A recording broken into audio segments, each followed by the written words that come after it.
This is a relay project.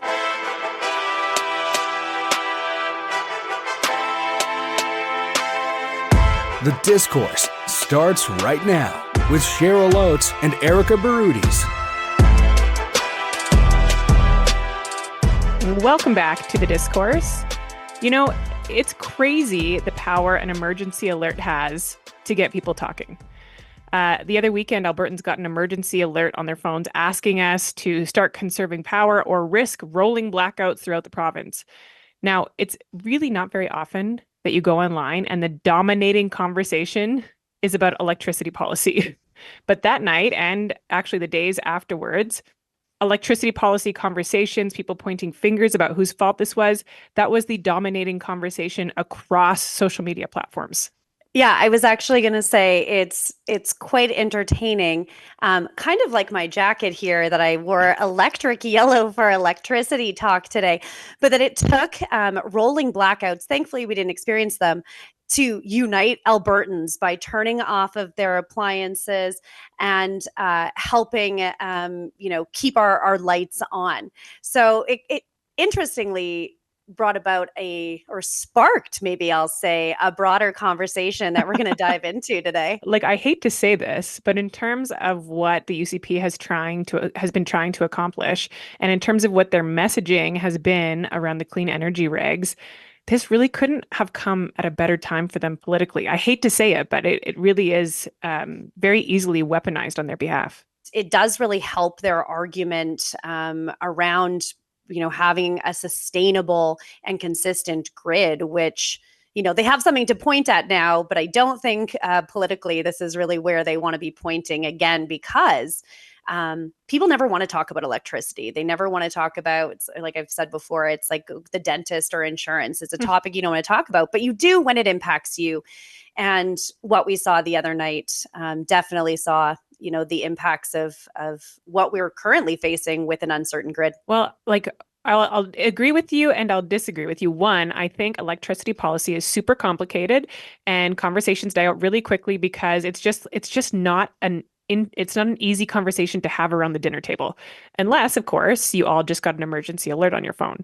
On the other hand, although, of course, it is politically astute to say, we never hope this happens, this is obviously not a good position for Alberta to be in, and certainly not a good position for Albertans to be in.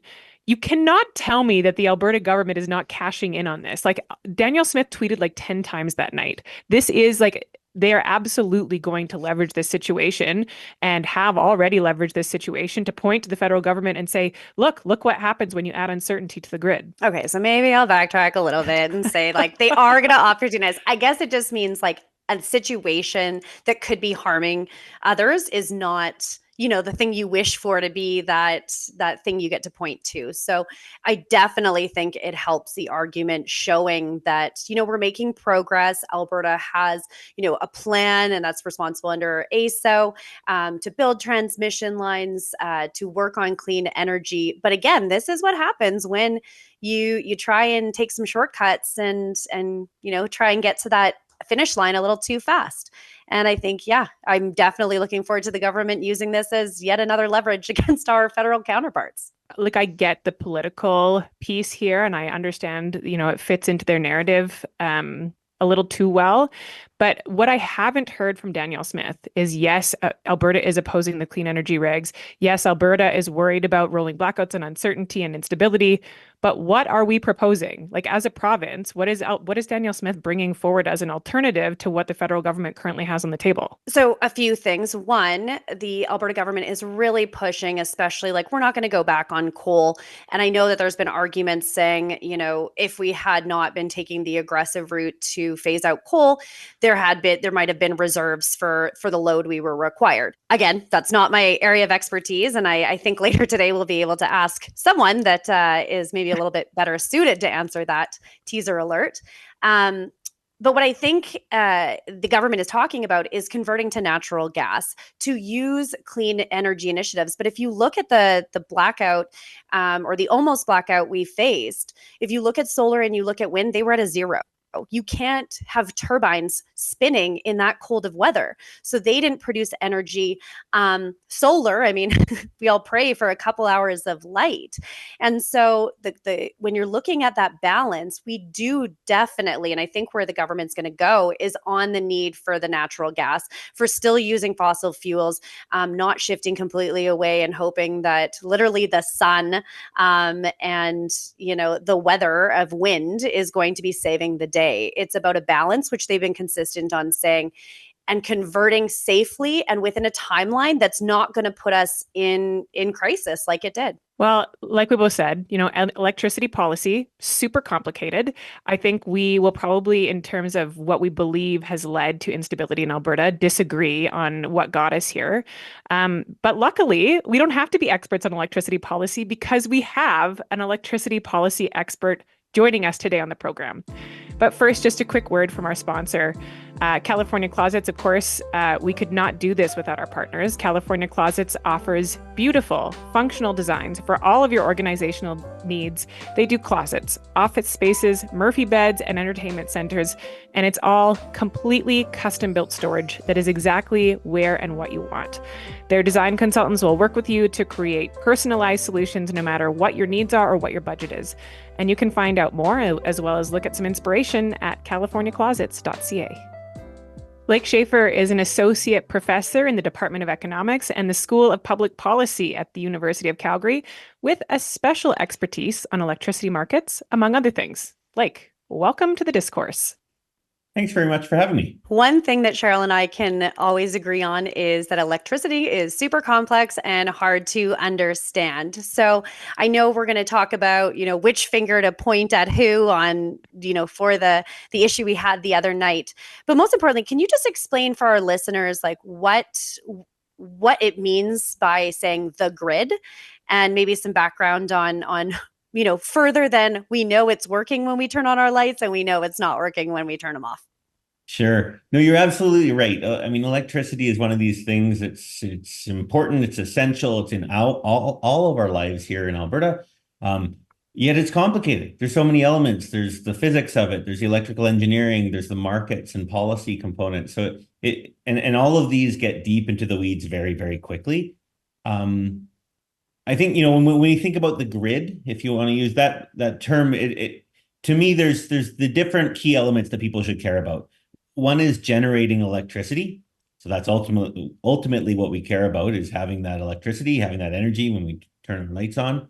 And then there's the aspects of moving it from that location where it's generated to your home or to wherever you want to use it. So some people might talk about the grid as those wires that are moving it around, and big transmission lines and the more neighborly distribution network. You could tend to think of it together. So both of the wires as well as the generating system. So, Blake, part of what Eric and I sort of discuss is like comparing policies, like holding up UCP policies, NDP policies. I mean, we all saw this alert go to our phones the other night. And naturally, as Albertans, the first thing we want to do is point the finger, like, whose fault is this? I worked in the NDP government when we made the decision to start to the transition on the AESO's recommendation to a capacity market. And I think those on, the NDP side would say that failure to make that transition, because Jason Kenney stopped it, is the reason that we have so much instability today, or one of the reasons, because I'm sure there are many, that we have instability today. Alberta's pretty unique in its market system. Really just us and Texas left in North America that have this market where we just pay you when you deliver energy. It's actually very common for most markets, right? You sell apples, you get paid for the apples you sell. You don't get paid for setting up a stand that can sell apples. In electricity, though, because it's so challenging to store and because it is essential, many markets have moved towards other, what we call long-term resource adequacy mechanisms. So just some assurance perhaps that things will be there. So capacity market is one of those ideas. And there you'd be paying someone effectively for steel in the ground. And the idea there was, if you're doing that, we would have had assurance that there was the capability to generate. Those folks would have been well paid throughout the year, regardless of generating, but they would have been there on that Saturday night when we came close to a blackout. To your question, did canceling that transition lead to this? That's actually difficult. It's not clear to me. I'm not going to say, that clearly that's the smoking gun. Canceling that led to this instability and the problems. The capacity market wouldn't necessarily have guaranteed that things were available. This gets into the weeds of the design. It was turning into a 1-year design, which isn't really a big motivation to get things built. So I think there's some design issues. There's also never a guarantee that things are actually available. There's penalties associated for not being there. But one of the issues that happened this past Saturday that my colleague Andrew Leach brought up is that one of the major gas plants in Alberta, Cascade, it's going to be the biggest gas plant. It's actually already constructed. It's just started commissioning, just putting out a few megawatts. It was meant to be completed in December. Had it been completed and fully commissioned, we wouldn't be having this conversation. We're going to be in a supply surplus for years to come, but just starting in a few months. So that 3-month delay on getting Cascade commissioned, if you want to point to any specific single item, perhaps it's that. And I don't know if a capacity market would have necessarily guaranteed that thing was built on time. There would have been incentive to do so because they would have been on the hook, but it's not a guarantee. Well, I don't even have to pick apart Cheryl because I think you helped kind of explain that. And so I guess my question too is one of the other things we've heard is around like the aggressive plan to phase out coal, and if that was an impact that came into place, given you can't have solar and wind working or feeding energy into the grid. When it was that cold. So can you maybe walk us through like what we currently have for capacity? And from my understanding, like we're already humming at a higher than ideal rate given what our resources are. Yeah. So the coal phase out policy itself. So I'm going to refute both of you. So I'll be neither's friend. You're so fair. The coal phase out policy itself was for 2030. And so that clearly had no effect on what we saw here today. The decision to retire coal earlier than 2030 was done by the companies in response to the carbon pricing regime that we have here, which you guys will like this, is identical between the UCP and the NDP when it comes to electricity. There are so many other changes. UCP got rid of the retail one, they softened the oil sands one, but for electricity, it is exactly the same. And so that policy creates a very strong incentive to do two things: to convert coal to natural gas, which we've seen. So yes, we've phased out almost all the coal. The last plant's about to retire here in the next couple of months. Most of it has converted to natural gas. So not a 1-for-1 in terms of megawatts. We've lost capacity in that transition, but most of it's converted. The other thing it's done is it's driven investment into zero emission generation. And most of that's been wind and solar. Again, both governments, same policy has driven that. Only the more recent UCP version 2.0 with Danielle Smith has gone with the renewables moratorium, which has had a large effect on that aspect. But in terms of the dispatchable or firm generation, what we've seen is coal largely transition to natural gas. And we've got 3 very large natural gas plants, either completed construction, but not yet fully commissioned, or in construction right now in the province, that are going to add about 25% to the natural gas capacity in the province. So we've got a lot happening there. The fact that we don't have coal, but now we have a lot of natural gas, I don't think that says anything about the phase out of coal being a primary factor here. Of course, nobody wants to be in this position where you're getting an emergency alert on your phone about potential blackouts.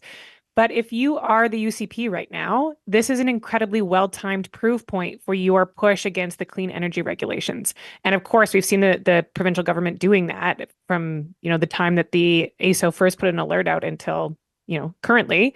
How much merit is there to the message that they're sending that Alberta's, grid cannot withstand, isn't reliable now and cannot withstand the clean energy regs? Yeah, I mean, it's funny. Not reliable now has nothing to do with the clean electricity regs, obviously. So when they say, see, here's evidence, it's sort of a point on themselves that they've got our province to a point where the grid isn't reliable. But to the point about the future and where we're headed with more demand, more wind and solar coming on, and more restrictions in terms of what we can have or can run because of the clean electricity regulations. I do agree with some of the criticism. I don't agree with the hyperbole and extreme politicization of it, but I've written on this. I wrote an article several months ago to that effect, saying the CER needs more flexibility. I wrote another one that was published yesterday, I think, in the Globe and Mail, again saying lessons learned, that we need more flexibility in the clean electricity regulations. We, for the foreseeable future, need to have gas plants around that aren't providing. I don't like this notion of baseload. We do not need baseload. That's our dinosaur term. What we need is flexible, dispatchable capacity. We need things that can come on and off really quickly and be there when we're in need for it. We don't really need the things that are running all the time. And I say that because we have this abundant wind and solar here that is really, really cheap. It's a competitive advantage that Alberta has. So you want that to provide the bulk of your energy. And you want something else that's really nice and complementary to that, that can fill in the valleys. And something running flat out all the time is not that. What you want is the things that go up and down. Now, we can have some of that quote unquote base load because it's just moving the zero, if you will. It's just resetting what what we're oscillating around. So some of it is acceptable for sure, but that shouldn't be the primary focus. We want flexible things, and that's what my argument with Environment Canada has been, that the CER to me is too prescriptive. It dictates the number of hours you can run, has a specific end of life.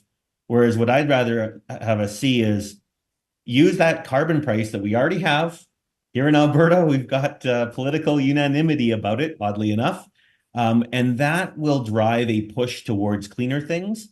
But let us keep around that capacity that's already installed. You don't have to pay new capital costs for, and we can run them when we need them. And it won't be run that often because you're paying a really exorbitant carbon price come 2030 to do so.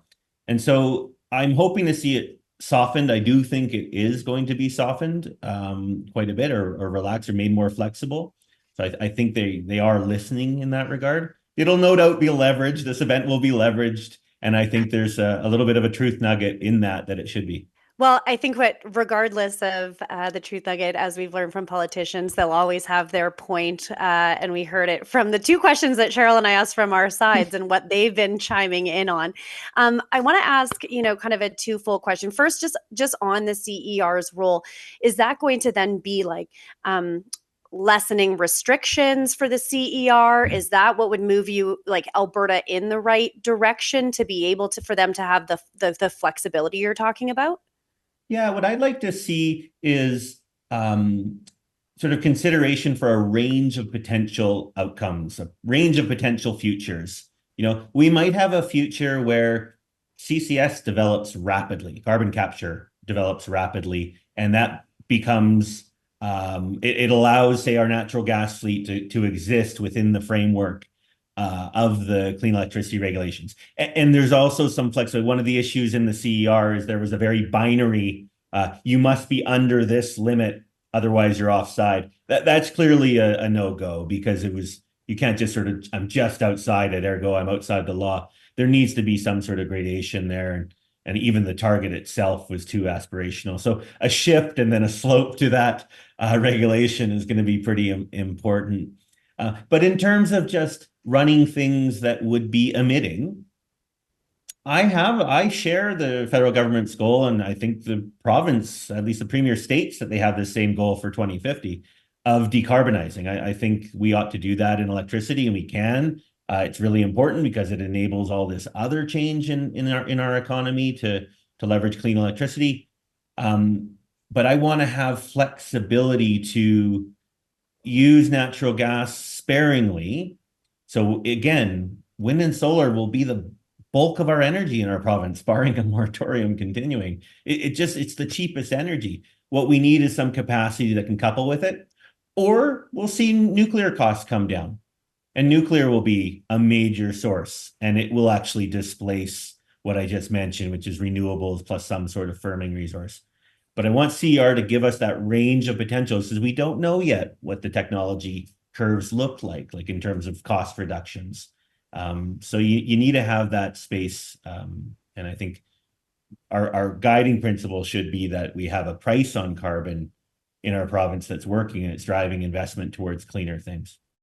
So it's funny that you're talking about, the ideal is nimbleness within a regulated industry. So it should be interesting on how they get there. Now, I want to, we're a political podcast. So I got a jab at some previous policies that the NDP had in place. And I think the biggest thing, and what Cheryl and I constantly kind of come back to, is our parties usually have the same end goal. It's how you get there. But in this case, what I hear a lot, and the reason why electricity, I think, becomes political is because of the ratepayer, right? It impacts every single Albertan. Mhm. And so one of the things I'd love for you to maybe myth bust for everyone that the NDP has stood by is, the cap that they put for the ratepayer. And if that, they've said recently about how, that would also help the large costs that people would have to pay.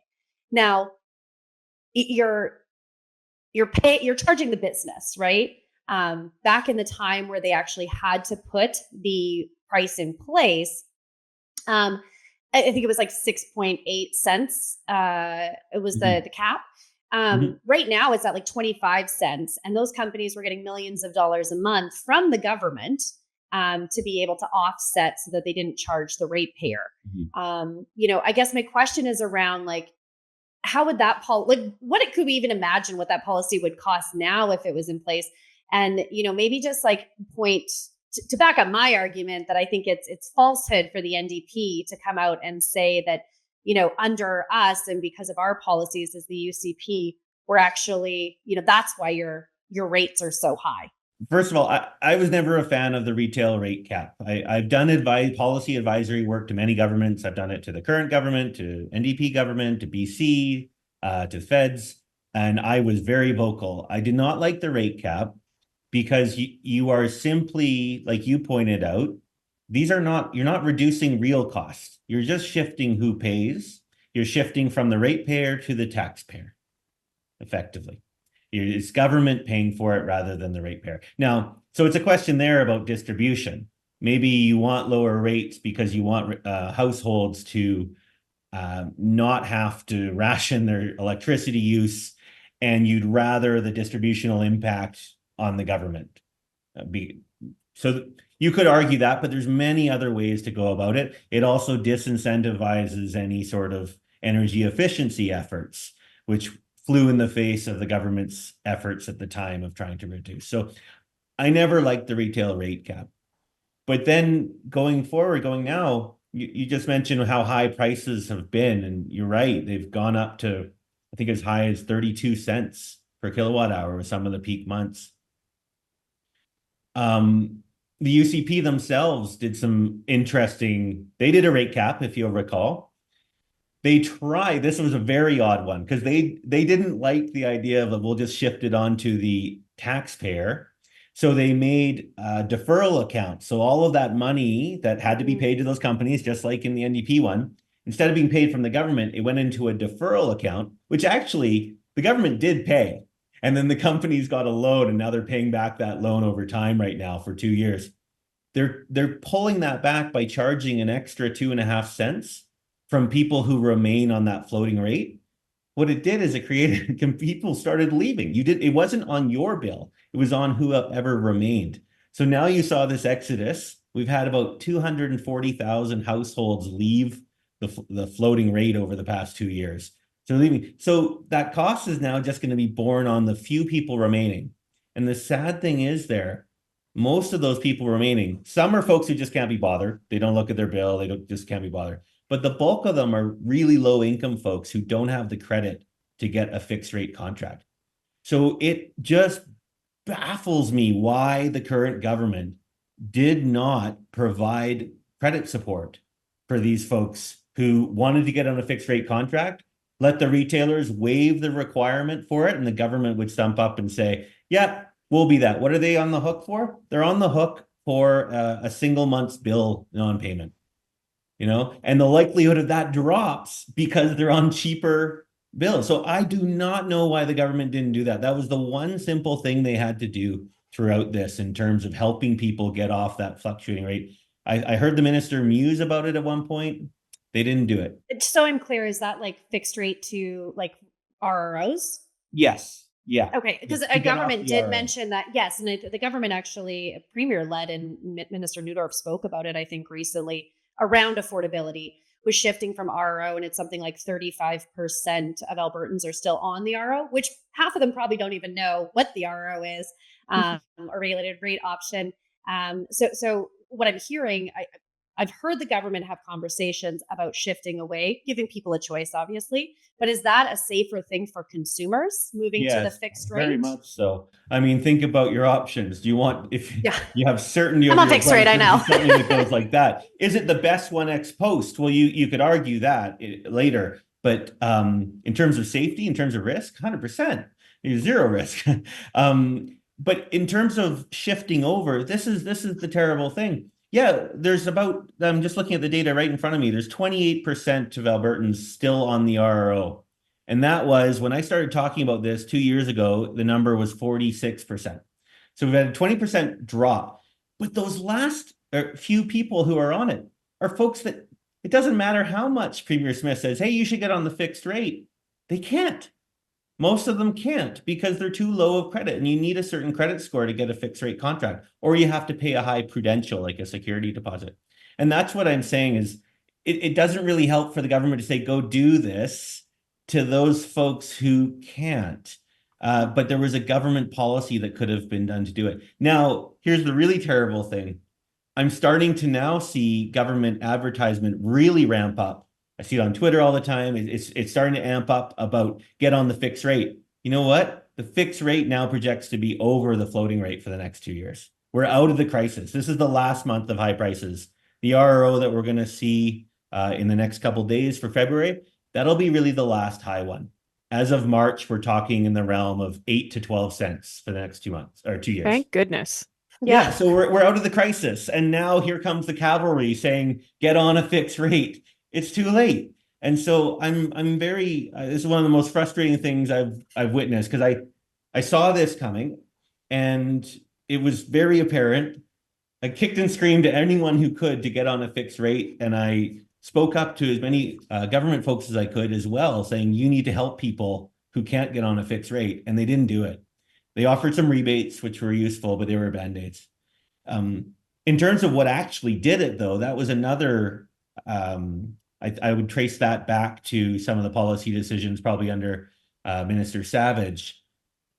When the PPAs ended, control was going to coalesce within 3 large companies. And the real reason we've had high prices for the last 2.5 years is the end of the 20-year PPAs that ended in end of 2020, and control switching back to these competitive profit maximizing companies doing exactly what they ought to do. It was pretty apparent what they would do, which is when you own a large share of the market, you raise your price. You say, come and get it if you need it. And that's what happened. So you see just a dramatic increase in their offer prices almost instantly once they took over offer control in 2021. I've written with David Brown and Andrew Eckert from University of Alberta. We've done research papers on this. You can see it in the data, exactly the change in bidding behavior, and that is 100% why we are in a higher price environment. That's about to end because we've got these new plants coming on, which are going to be owned by other entities. Well, sounds like better electricity times are in our near future with a big plant coming online in the next few months. And as you said, the crisis is over, but we still deeply appreciate, Blake Shaffer, your time decoding electricity policies in the electricity market, because as we say, it's super complicated policy, but we appreciate you breaking it all down for us and offering your analysis. So thanks for joining us. You bet. You can tell I like to talk about this stuff. Well, that is the beauty of having an expert on, because, you and I both know the politics of our respective parties pretty well. And we obviously believe, in our party's policies and political positions. But Blake sort of said, we've all made progress and we've all done harm. Like you said, trying to get to the same place, but having sort of a different way to get there. Yeah, there was definitely some humility moments for both of our parties on what works and doesn't. But I'm happy to see that the Cascade project is coming on, and that we shouldn't have another emergency alert coming onto our phones anytime soon. I'm sure there'll be other things. Let's hope not. Yeah. Fingers crossed. Except it gives us stuff to talk about. That's our show for today. We are on a new schedule now, so watch for new episodes first thing every Thursday morning. And like always, like and subscribe to our show on YouTube or wherever you get your podcast. The Discourse is hosted by Cheryl Oates and Erica Barudis. Follow on Instagram at The Discourse Pod. Subscribe to The Discourse on YouTube and wherever you get your podcasts.